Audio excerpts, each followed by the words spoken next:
region quite unknown to travelers, where ancient mountains thrust down into Provence. The trek began on barren moors, 12 or 1,300 meters above sea level, through land that was bleak and monotonous. Nothing grew there but wild lavender. My route led across the region at its widest point, and after hiking for 3 days, I found myself in a wasteland, desolate beyond description.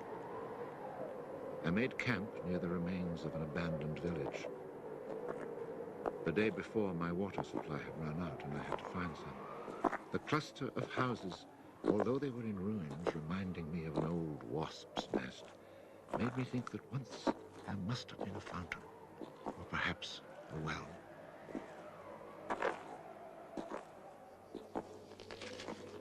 There was indeed a fountain, but it was dry. The roofless houses, eaten away by wind and rain, and the chapel with its crumbling belfry, stood arranged like houses and churches in a living village. But here, life had vanished. It was a sunny, cloudless June day, but over these bare highlands blew a fierce, insufferable wind. Growling through the skeletons of the houses, it sounded like a wild beast disturbed while feeding on its prey. I had to move camp.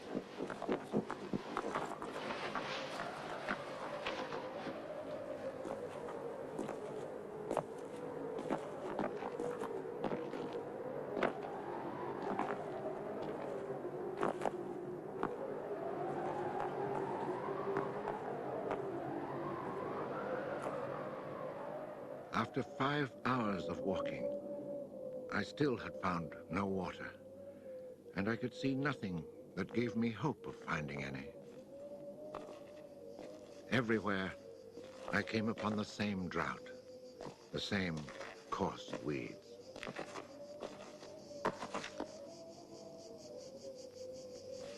In the distance, something caught my eye. A thin, dark shape that I took for a tree stump. But just in case, I walked towards it.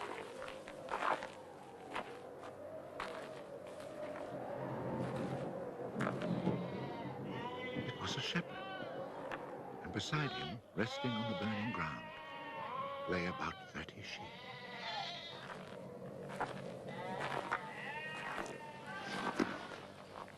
He let me drink from his gourd, and presently he led me to his sheepfold in a hollow in the plain.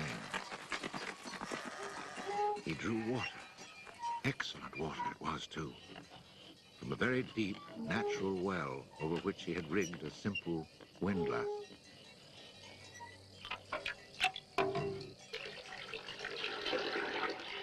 The man spoke very little, often the way with people who live alone, but he appeared sure of himself and confident in his assurance.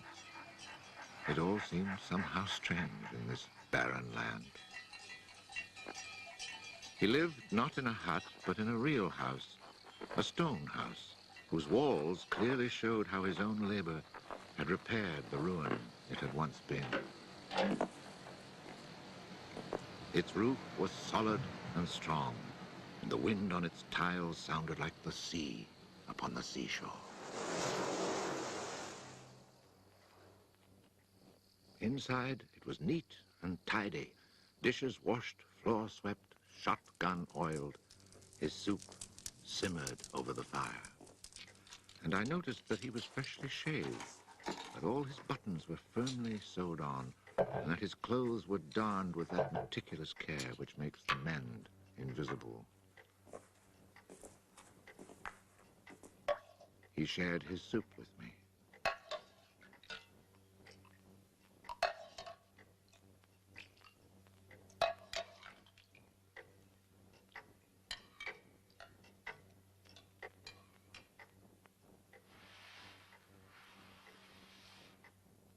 When I offered him my tobacco pouch, he told me he did not smoke. The dog, silent like his master, was friendly without fawning.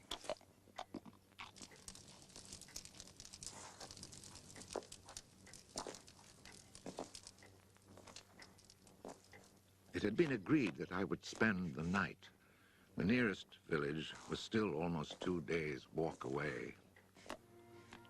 Villages in this region were few and far between, and I knew well what they were like. 4 or 5 of them were scattered over the slopes of these highlands, each one at the very end of a cart track among copses of white oaks. They were inhabited by charcoal burners. The living was poor, and families huddled together in a climate very harsh both in summer and winter found their struggle for survival made more bitter by their isolation. There was no relief. Their constant longing to escape became a crazy ambition. Endlessly the men carted their charcoal to town, then returned home. Even the most stable characters crack under the constant grind. The women seethed with resentment. There was rivalry in everything. The sale of charcoal and the church pew. They were rivals in virtue and rivals in vice. And the battle royal between vice and virtue raged incessantly. And always there was the wind. The ever-present wind constantly grating on the nerves. There were epidemics of suicide and many cases of madness, nearly always ending in murder.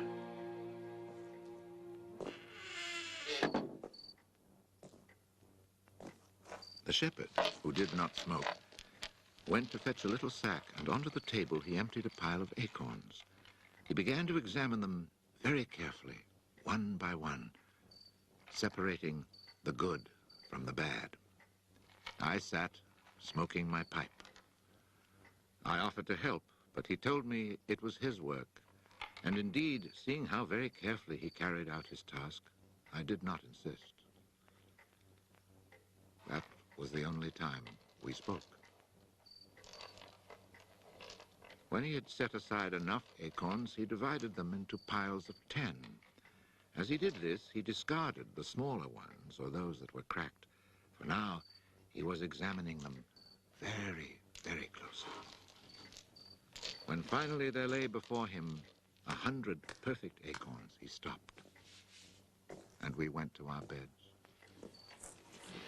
Being with this man brought a great sense of peace. The following morning, I asked him if I might stay on and rest for the day. He found that quite natural, or to be more precise, he gave me the impression that nothing could upset him. The day of rest was not absolutely necessary, but I was intrigued, and I wanted to learn more about him. He let his sheep out of the pen and led them to their grazing. Before he went, he took the little bag of carefully chosen acorns and put them into a pail of water to soak. I noticed that for a walking staff, he carried an iron rod as thick as my thumb and about as high as my shoulder.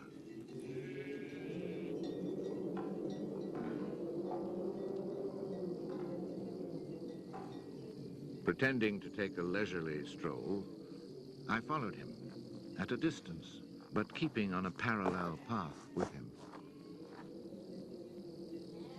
The pasture for his sheep was down in a dell. Leaving his dog in charge of the little flock, he began to climb towards me where I was standing. I feared he was coming to reproach me. Not at all. It happened to be on his way, and he invited me to go with him if I had nothing better to do. He was going a little farther on, to the top of the hill.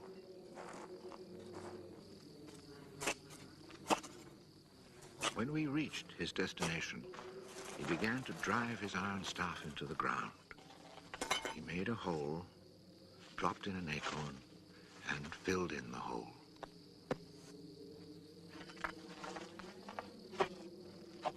He was planting oak trees. I asked him if he owned the land. He said no, Did he know who owned it? He did not. He thought it was common land, parish property, or perhaps it belonged to people who did not care about it. That did not concern him. So with infinite care, he planted his 100 acorns.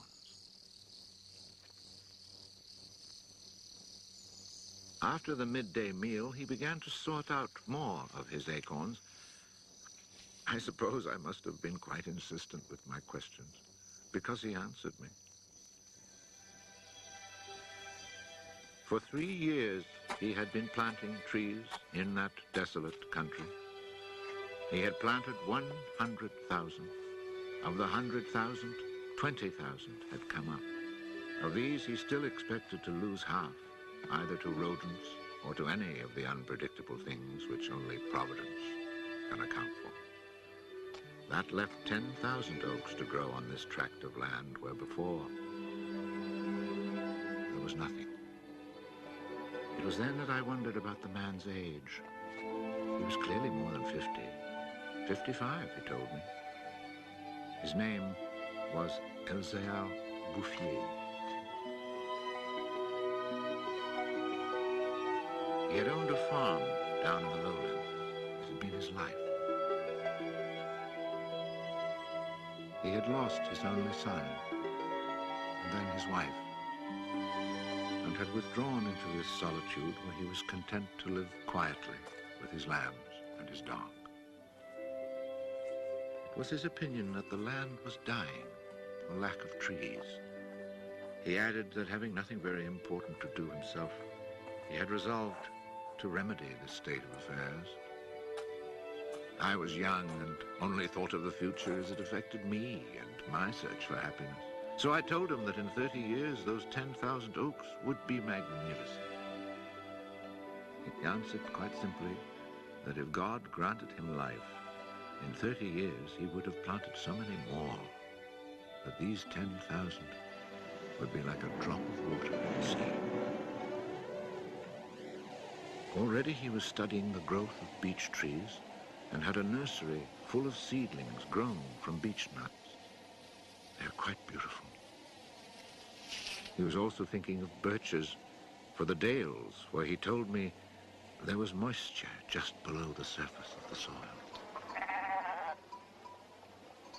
The next day, we parted. The following year came the First World War, in which I was engaged for 5 years. An infantryman was hardly likely to have trees on his mind.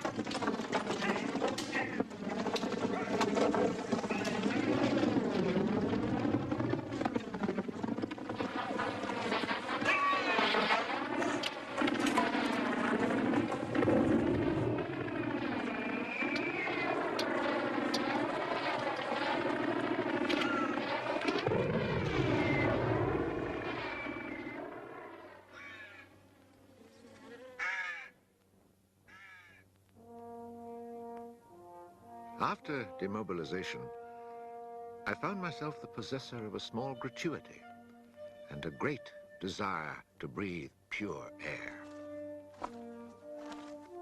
This was my only thought when I set off once more on the road to the barren land. The country had not changed. However, in the distance, beyond the deserted village, I noticed a sort of grayish mist that lay on the hilltops like a carpet. The shepherd who planted trees had been in my mind since the day before. 10,000 oak trees, I thought to myself, really need a lot of space. I had seen so many people die in those 5 years, it was easy to imagine that Elzéar Bouffier, too, was dead, especially since at 20, we think of men of 50 as ancient with nothing left to do but die.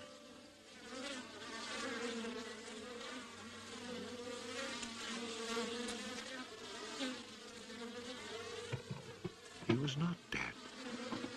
He had changed his occupation. He had only 4 sheep left, but now He had over 100 hives of bees. He had given up sheep because they threatened his young trees. The war had not disturbed him, and he had calmly continued his planting. The oaks of 1910 were now 10 years old and taller than either of us. It was such an impressive sight, I was struck dumb. And as he never said a word, we spent the whole day in silence, walking through his forest. It was in 3 sections and measured 11 kilometers long and 3 kilometers at its widest. When I reminded myself that all this was the work of the hand and soul of one man with no mechanical help, it seemed to me that men could be as effective as God in tasks other than destruction. He had followed his dream, and beech trees as high as my shoulder, stretching as far as the eye could see, were witness to it. The oaks were strong and past being at the mercy of rodents. As for Providence, she would have needed a cyclone to destroy this creation of man. He showed me handsome groves of 5-year-old birches planted in 1915, the year I was fighting at the Battle of Verdun. He had set them out in all the hollows where he guessed, and rightly, there was moisture near the surface. They were like young children, tender yet firm and confident. And creation, it seemed, had just followed in a natural sequence. He hadn't worried about it. Resolutely, he had gone about his simple task. On the way down through the village, I saw streams flowing with water, which in living memory had always been dry. This was truly the most impressive effect of creation's natural cycle that I'd ever seen. Long ago, these brooks had been full of water. Among the miserable villages I mentioned before, some were built on sites of ancient Roman villages, and archaeologists digging in the ruins had found fish hooks, whereas in the 20th century, cisterns were needed to ensure even a modest supply of water. The wind had scattered seeds too, and as the water reappeared, so did willow trees, reeds, meadows, gardens, flowers, and a reason for living.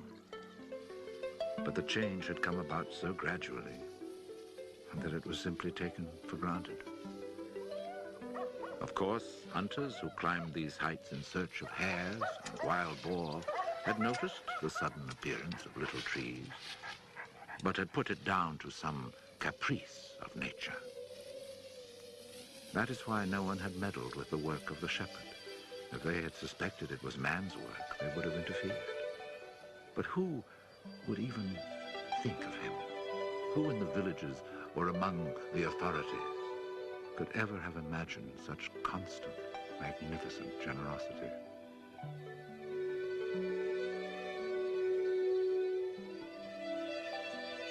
Each year from 1920 on, I paid a visit to Elzéar Bouffier. I never saw him lose heart, nor was he ever deterred. And often, God knows, it must have seemed that heaven itself was against him. I never tried to imagine his frustrations, but to achieve such an end, he must have had to overcome many obstacles. For such passion to succeed, he must surely have fought and conquered despair.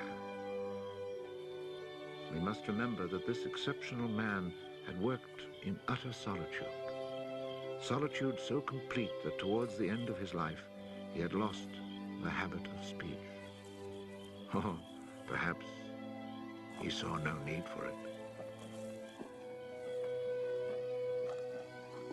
In 1933, he was visited by an astonished forester who notified him of an order that lighting fires outdoors was forbidden for fear of endangering this natural forest. It was the first time, the forester told him naively, that he had ever seen a forest grow of its own accord. In 1935, a whole delegation from the authorities arrived to look at the natural forest. There was a high-ranking official from the forestry department, an elected member of parliament, technical experts, and there was a great deal of talk. It was decided something must be done. Fortunately, nobody did anything except for the one good thing. The forest was placed under government protection and charcoal burning was prohibited. For it was really quite impossible not to be enchanted by the beauty of these young, healthy trees. And they had even managed to cast their spell over the Member of Parliament.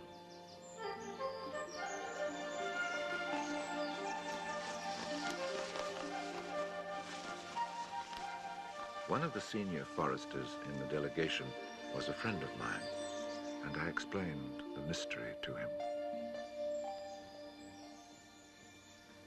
The following week, we both set out to find Elzéar Bouffier.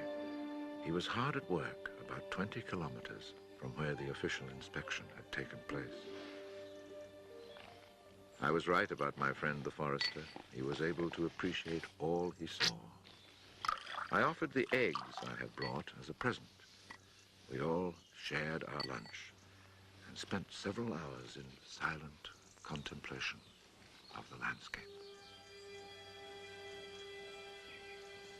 The slopes we had climbed on our way up were covered with tall trees 4 times our own height. I remembered how it had looked in 1913, desolate, but quiet, regular work, brisk mountain air, the simple life, and above all, peace of mind, had endowed this old man with almost awe-inspiring health. He was one of God's athletes. I wondered how many more hectares he would cover with trees. Before we took our leave, my friend made one small suggestion about the kinds of tree which seemed to suit the soil here. He did not press the point, for the simple reason, he told me afterwards, that this man knows more about it than I do. The idea must have been turning over in his mind, for after we had walked for an hour, he added, he knows more about it than anyone else in the world. He's found a perfect way to be happy. Thanks to this forester, not only the forest, but the happiness of Elzéar Bouffier were protected. The only serious danger to his work occurred during the Second World War. Cars being powered by wood-burning generators. There was never enough wood. So cutting was begun among the oaks of 1910, but they were so far from transportation routes that the whole enterprise proved financially unsound. It was abandoned.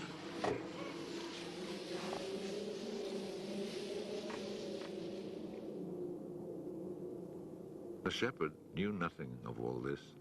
He was 30 kilometers away, quietly going about his business, ignoring the War of '39 just as he had ignored it in 1914. I saw Elzéar Bouffier for the last time in June 1945. He was then 87. Again I had set out on the road to those barren moors. But now, in spite of the dislocation left behind by the war, there was a bus which ran from the Durance Valley up into the mountains. I decided it must be because of this relatively speedy means of transport that I could not recognize the places where my walks used to lead me. It took the name of a village to reassure me that I really was in that region that had once been desolate and abandoned.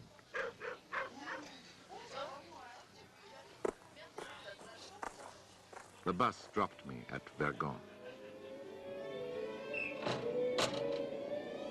In 1913, this hamlet of no more than a dozen houses had 3 inhabitants, wild creatures who hated each other, who set snares to make a living. They were people without hope. Now everything was different, even the air itself. Instead of the harsh, dry winds of the past, there was a gentle breeze full of fragrance. From the mountain tops came a sound like rushing water. It was the wind rustling through the forest. And then, even more astonishing, I heard another sound of water. I saw that they had built a fountain that was splashing merrily. And beside it, what I found most touching, someone had planted a linden tree, the perfect symbol of rebirth.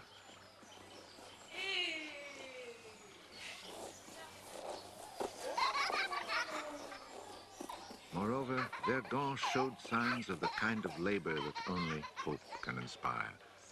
So hope had been restored, ruins had been cleared, and crumbling walls torn down. The new houses, freshly rough-cast, stood in kitchen gardens where flowers and vegetables grew in orderly confusion. Roses and cabbages, snapdragons and leeks, celery and anemones. It had become a place where one would want to live. From this point, I continued on foot. The war had not been over long enough for life to reach full bloom, but Lazarus had emerged from the tomb. On the lower slopes of the mountain, I could see small fields of young barley and rye, and down in the narrow valleys, the meadows were green.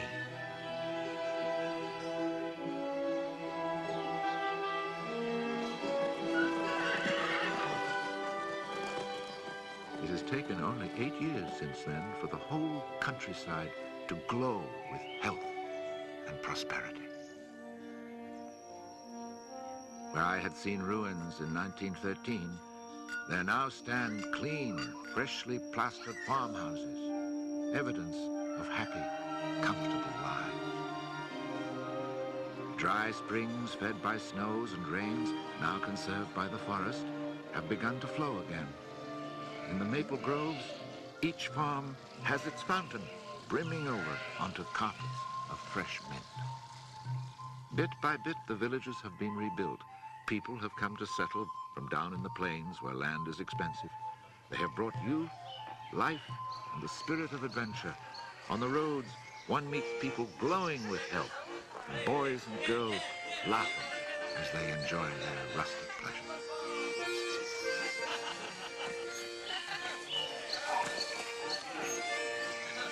Counting those who lived here before, quite changed by their life in gentle surroundings, and including the newcomers, more than 10,000 people owe their happiness to Elzéar Bouffier. When I think that one man, one body, and one spirit was enough to turn a desert into the land of Canaan, I find after all that a man's destiny can be truly wonderful. But when I consider the passionate determination, the unfailing generosity of spirit it took to achieve this end, I'm filled with admiration for this old, unlearned peasant who was able to complete a task worthy of God. Elzéar Bouffier died peacefully in Banon in 1947.